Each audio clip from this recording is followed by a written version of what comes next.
This is Walt Disney World Today. Give us 5 minutes and we'll give you the world.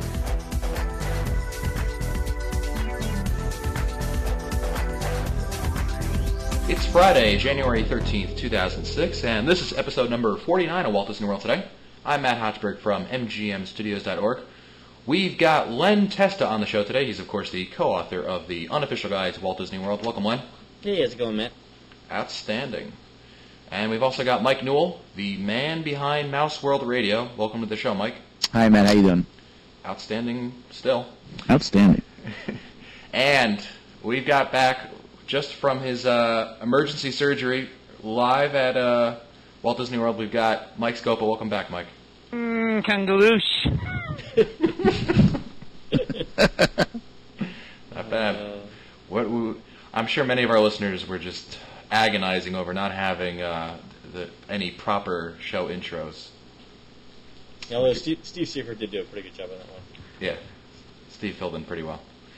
But today we're discussing an idea submitted to the show actually by Len's wonderful sister Christina, and it's called $50 and 5 Attractions. Now, what this means is we're going to be talking about 5 things you wouldn't miss if time and logistics weren't an issue. Then we'll talk about what we would buy or eat if all we had was $50 to spend in the park. Now, this doesn't really make a whole lot of sense to you right now. That's okay. As we go on, I think you'll figure it out, and you might just enjoy the show. So let's start out with the 5 attractions that we would not miss. So 5 attractions, all we're going to ride at Walt Disney World, ride, see, whatever they may be. I will start with Mike Newell. Mike? I'm just looking at my list here. I would start in the Magic Kingdom. Can't miss for me are Splash Mountain, and then I would run over to Space Mountain. While I'm in Tomorrowland, I would ride the Tomorrowland Transit Authority, one of my all-time favorites, and then head over to Carousel of Progress.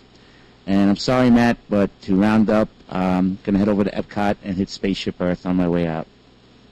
Okay. Did I do something wrong? Was I going to argue with you? No MGM Studios attractions. That's all right. I expect to have to take up the burden of representing the studios each and every podcast that we have. Think of the slack for the studio. That's right. So the TTA? Newell?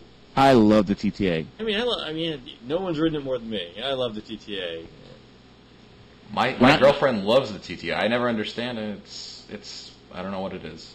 When I was down at Mouse Fest, the one day I was in the Magic Kingdom, it was shut down. I was so bummed out that it was closed. I really was upset. I've probably ridden it close to 300 times. I love it. We actually use it for when we're doing data collection. It's the place where we go and rest when whoever's doing the Tomorrowland loop. Not a top 5? Not in my top 5, no. Oh, okay. Great attraction, not in my top 5. Okay. Mike, did you like the TTA or Woodway People Mover? Oh, the People Mover first. People Mover first, okay. People Mover first. It had that Goodyear theme song to it. The People Mover. Go, go, go, go, Goodyear. That may be it. Yes. That's it. That's the one. All right. Let's go from one Mike to another Mike. Mike Scopa, I'm interested in hearing yours and possibly stealing some of your ideas. Aha. All right. Put a lot of thought into this, and right up at the top of my list has to be Soarin'. I will go to the ends of the earth to make sure that I ride that every single time I'm down there. Let's see. When I made this list, I tried to think of what things I always think about when I'm down there and which attractions make the most impression upon me. And my favorite attraction, which Soarin' has not passed yet, is American Adventure. I just think that that's a very unique way of using all types of multimedia to tell a story. So American Adventure is up there as well. I really enjoy Festival of the Lion King and the Animal Kingdom. I just am amazed at the talent that is put out there for each show. The tumbling monkeys, the singing. I think it's just a really, really interesting show. So I would put that up there. And the last 2 are nighttime spectaculars, one being Wishes, and without a doubt, Illuminations, which, by the way, I was hoping that that Len caught Illuminations this week because it seemed a little bit different than in the past. And I wanted Mike Newell to know that at the end of Illuminations, they said presented by Siemens. Yay! So, but it looked like they added a few touches to it with lights from the waters and a few lights from the pavilion. So it looked a little bit different. Was it a new boat or something out? Yeah, I couldn't figure that out. It was But, Mike. It was new. It was new fireworks or new something said besides the Siemens stuff. I believe that when the water portion, when you have the water fountains coming out, they look like they added a little bit more lighting to the waters. Also, when the finale came, it looked as though they were using many more lasers from the different pavilions. So It looked like they just added a little bit more. But what I also noticed was after the show, the torches were not lit around World Showcase Lagoon when they were playing the theme from Tapestry of Dreams. Mm-hmm. They weren't lit. So I don't know if that had anything to do with the new sponsorship or whatever. Yeah, fire is no good. It's better to illuminate your world with a cell phone. Fire good. Exactly. I'll go next, and I'm going to give you my 5. And I'll save the best for last. And my best, of course, that's the attractions at the Disney MGM Studios. My first one is going to be Pirates of the Caribbean. Sorry. I stole your thunder, Len. I'll let you talk about that. I'm just going to pass it over right now. The next one would be SpectraMagic. It's the only parade I watch on a consistent basis. And I think it's just, I don't know, maybe it's the dark and the lights and, The music's not bad. Yeah, I just like that. I really like that parade. It's something I always try to get to. I don't care if Len's touring guide, touringplans.com tells me not to go to the Magic Kingdom that day. I got to see my SpectraMagic. And my other 3 are at the MGM Studios. The first one, I'm going to go with an obvious one. I'll go with the Rock and Roller Coaster. And then followed up by its counterpart, the Tower of Terror, both for their wonderful theming. I just think that both I've really, over the last couple of years, being that I've had to spend a lot more time at the studios for the website that I run, I've gone in and seen a lot of the intricate detail that they put into this, and a lot of the inside jokes, and a lot of the theming and details of it, and it's really just, it's really amazing to me. Never mind the ride itself, which are quite entertaining, but I found that the elements of them that make the attractions really top-notch aren't so much the actual ride, but the elements that go into it, creating the scene. And my last one is going to be Muppet Vision 3D. You're killing me. All right, I got to talk about this one. It's hands down, Len. I'm sure you'll agree with me. I mean, it's the best 3D show out there. Forever? I think it's just the jokes. The pre-show in itself should be an attraction by itself. They could just stick TV monitors somewhere, and I would go sit there and watch it for hours. And then the show itself is great. The inside jokes with the theming, and if you've ever taken a look just outside the building, inside the little security window as you walk in, look for the key underneath the floor mat. I mean, there's just so much over there, and I love it. So I stole a lot of Len's thunder here, but Len, why don't you continue? Yeah, Len, continue. Yeah, Muppet Vision was definitely on my list too for the same reasons that Matt had. I mean, the pre-show is an attraction unto itself. You could easily watch that a couple times. In fact, part of the movie to me isn't as good as the pre-show. What's the name of the character in the movie? The bunny, Bean Bunny. Is not the bunny, that little effect. Oh, Walter. Waldo. Yeah, don't love it. I don't think that part of the film works, but yeah, no, I don't know why they needed to resort to another character. They had quite a library of characters before. Yeah, and they still do. So I mean, other than that, I mean, I think the pre-show works great. The 2 cranky old guys are hysterical. It was actually, I think, the first theater that actually had effects built into the walls to simulate like exploding. Yep. You see that they did sort of the same thing with PhilharMagic. Yes. With Donald at the end. So that was so. Muppet Vision was really the pioneer for that.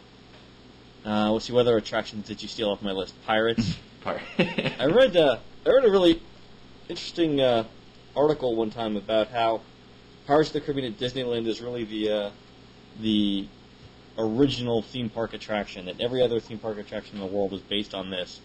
And the author is Greg Maletic. He made a pretty compelling case for it. I mean, It's an interesting theory. yeah, it is actually. When you look at how the it was I think it was the first to use storyboards, the first to come up with a storyline rather than just flinging people everywhere.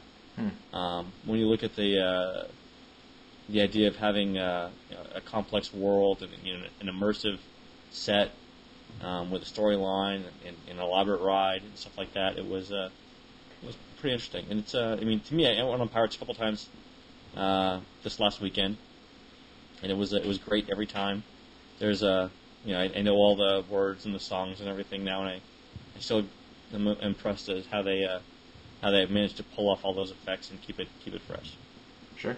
So I had a couple other ones. Jungle Cruise, we had a lot of fun on this last weekend, and you can go see real animals at the Animal Kingdom. Not that anyone ever does, but the thing that makes the Jungle Cruise is the skippers, or are the skippers. Absolutely. No, is the skippers, and they're telling corny jokes, and everyone in the line, all the cast members are in on the jokes, but still, you've heard them 100 times. They're still really, really funny.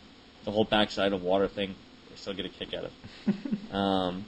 All the jokes are probably 50 years old. That's it for the Magic Kingdom. In Epcot, who said American Adventure already? Scopa. Yeah, thanks, appreciate that.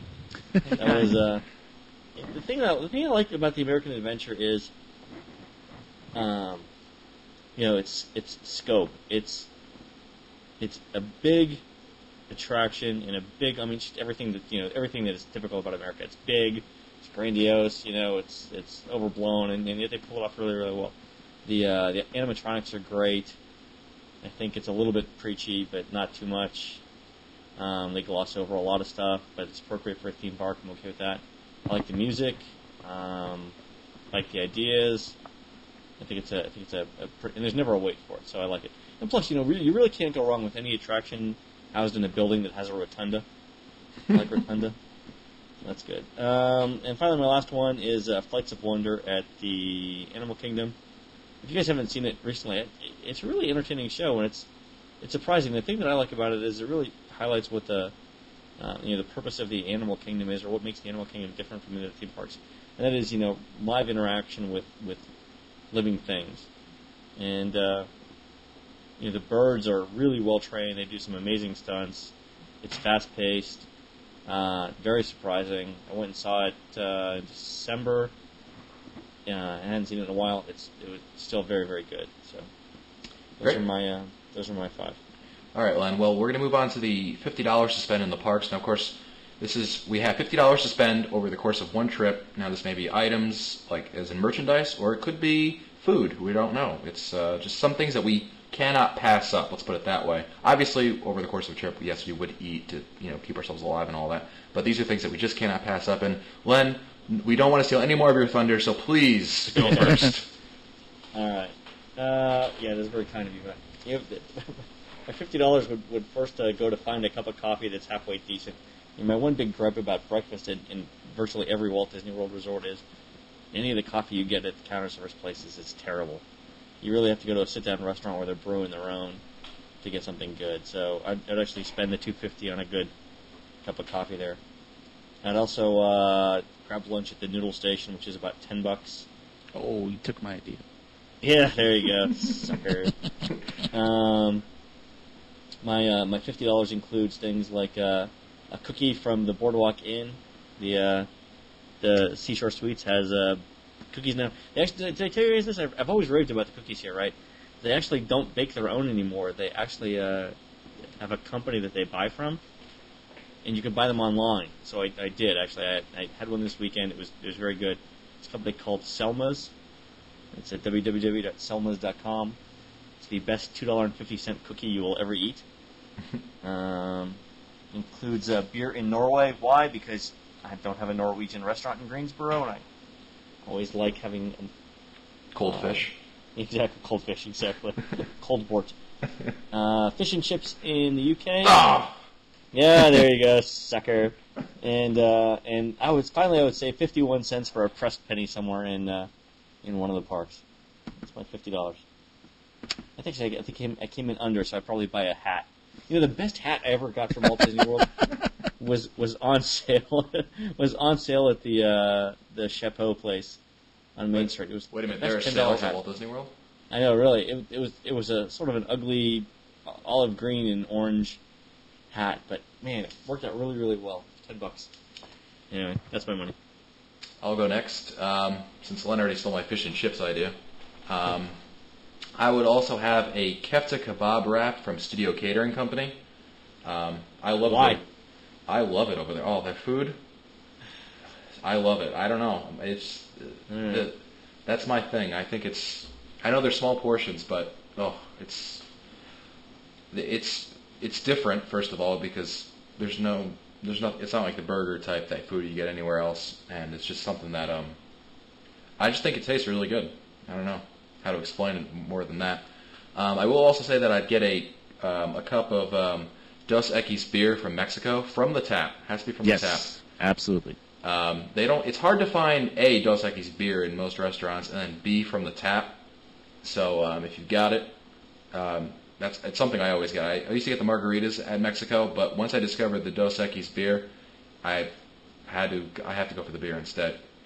And my last item may not be $50, but whatever. Len just spent some of my money at the hat store. Would actually be my favorite food item is the Wonka chocolate bars at Disney World. Oh, that's right. Didn't we do that in December? Yeah. Yeah, that was great. They are, I don't know, I bought them one time because just for the name Wonka, I was like, all right, let me try these out because, Wonka bars, everyone's seen them in the movie. They're not just chocolate bars, they're chocolate with graham crackers in them. I eat at least 50 a trip. I mean, it's just, I come back, loaded up on those bars. I love them, those bad boys. Whew. Well, tell them the story. So Matt and I are, go ahead, you do it. Matt and I are leaving the Magic Kingdom. Yes, we're leaving Magic Kingdom, and I'm with Len's sister, and a few other people. With Fred, someone else was there. Yeah, and, Fred. Fred, the super fan 99 of the show. And we were out there, and so Len suggests, it was either Len or your sister Len says, let's have breakfast, something to eat before we leave. Okay, well, it's about 10 a.m., 10:30. So most normal people would have a bagel or something along those lines. The Testa family makes a beeline for the candy store at the Magic Kingdom. Because it's 10 a.m., we've been up for 6 hours. I mean, come on. And Len's sister mans the service desk in the back over there that has the fudge and everything. The bakery. While Len and I take the self-service items such as like candy bars and all that. And I picked up the Wonka bars. I knew exactly what I wanted. Len had never had them before, right? No, never. But they had all these varieties. They had like a caramel one, a crunch. Yeah, they had I'm a sucker for chocolate crunch. Yeah, so I introduced Len to the Wonka bars on that trip, and they were pretty good. When you said and I think we had them eaten. I mean, we left the Magic Kingdom. I had mine eaten by the time I hit the bus stop. Oh yeah, no, you can't take your time with them. You just stuff them in your face, and the more chocolate that's on your face, the better. That's how I see it. Yeah. So in the back, and Sister Christina is calling us Augustus Glump in the back. Augustus, buy the gold ticket. I'm like, yeah, shut up, lady. She bought like a pound and a half of fudge. And so it's like 6 o'clock at night. I'm like, Chrissy, you have any of that fudge left? She's like, left? She would eat like a pound and a half of fudge in 6 hours. Exactly. All right, let's go to Mike Newell. Mike, Yes. you're up. Since my noodle station idea was taken. Yeah. It was open this past weekend. Was it really? Yeah, it was. Did it close early? It seems to Saturday close night early. It was open late Saturday, both Friday and Saturday night. Cool. Okay. Every time I've been there, it closes early for some reason. Like around 3. Definitely open for dinner. Cool. Well, that's what I love that place. And I also have to have a Mickey's ice cream bar every time I'm there. Oh, that's a good one. I do that too. Yeah. And even the cookie one is good too. What is it? The Cookie Witch or whatever? Yes. Yeah. Okay. Do they still have the frozen fruit juice bars? I That's a remember good getting question. my tongue stuck on one of those in Hall of Presidents when I was a kid, and like having to sit there and have it, melt. Those are the days. Continue, Mike. Okay. I also have to have a Mickey Rice Krispie treat when I'm in the Magic Kingdom. Oh, I forgot about those. I have them every morning for breakfast. Yeah, in fact. I love them. And while you're there, they make a chocolate cake at the Magic Kingdom Bakery that's out of this world. So if you're ever in there, grab a Rice Krispie treat and a piece of chocolate cake. And then on top of that, we'll head over to Epcot, and you gotta have a black and tan over at the Rose and Crown. Preferably on a hot summer August afternoon. It is so good. And then, while I'm there, I top it off with a Crunchy bar from the United Kingdom as well. Very good stuff. Oh, those are good. Aren't Very they? good. I gotta send one of my researchers over to pick those up the next time they're in the park. If you have one of those Irish stores in your mall, they sell them there as well. No. But they're hard. Are they Cadbury? I believe they are Cadbury. Yeah, because I won't when swear we to were it. there, I was like, they've got like a dozen different Cadbury chocolates that you can't get in the United States otherwise. And they're good. And they're good. Is a good point. And they're good. And they're good. Let's go from one mic to the other mic. Mike Scopa, finish us up over here. Well, first off, I want you guys to know that my $50 is actually going to be $62 because I'm going to use my Disney dining experience. Okay. Let's see. I guess it would be no surprise to anybody to see that I would have Dole Whip right at the top of my list. Ooh. And I'm surprised, and I'm very ashamed that all three of you, forgot to mention Dole Whip, but I'll let it go this time. I had to pick up the I get tab brain for a freeze Len's every time I tab. eat them, man. Okay. Let's see. I really like the chicken salad at Pecos Bill's. I don't think you can go wrong with anything on Pecos Bill's menu, but I like chicken salad there. It's very good. For $6.39, it's a lot of food. I happen to love Hollywood and Vine. They have the greatest turkey pot roast and the greatest salmon there. So I make sure I hit that place every single trip. And if those listeners out there who have never tried it, you have to put that on your list, right at the top of your list. It's probably one of the best deals you'll get on the entire resort. So I would definitely hit Hollywood and Vine for dinner. Another place that I missed it this time around, but I usually try to hit it once a trip, is Trails End. Trails End is a great deal, and I think it's a better deal for supper than it is for lunch. It's like $16, and you get everything. You get the meats, you get ribs, chicken. Yeah, pizza, they've got pasta. really good fried chicken. Yeah. You can't go wrong with that. So that's another place. Let's see. Okay, so Dole Whip, Pecos Bill's with the chicken salad, Hollywood and Vine with the turkey post roast, and last but not least, and again, I'm surprised that none of you guys listed this. Len, first off, I agree with you on Seashore Sweets. I love going over there for ice cream and cookies. It's just great. But you can't beat a No Way Jose at Beaches and Cream. You just can't beat it. It's just tons of ice cream, tons of fudge, tons of peanut butter, and you just can't go wrong. If you want to have a heart attack, that's where you go. You want to get your cholesterol up? If you're having a tough time raising your cholesterol, that's where you go. It's a common problem, a common malady among Americans, low cholesterol. Yeah, well, everything we've said here, I think Len was the only one who actually mentioned something that we can't eat as one of the things we'd buy. The hat. Yeah, the hat. Well, that's it for us today. This has been a long episode number 49 of Walt Disney World Today. If you want to find older episodes, read our show notes, or send us your own comments, visit the Walt Disney World Today website at www.wdwtoday.com. You can also email us at questions@wdwtoday.com. For Len Testa, Mike Scopa, and Mike Newell, I'm Matt Hochberg. We'll see you on the next show.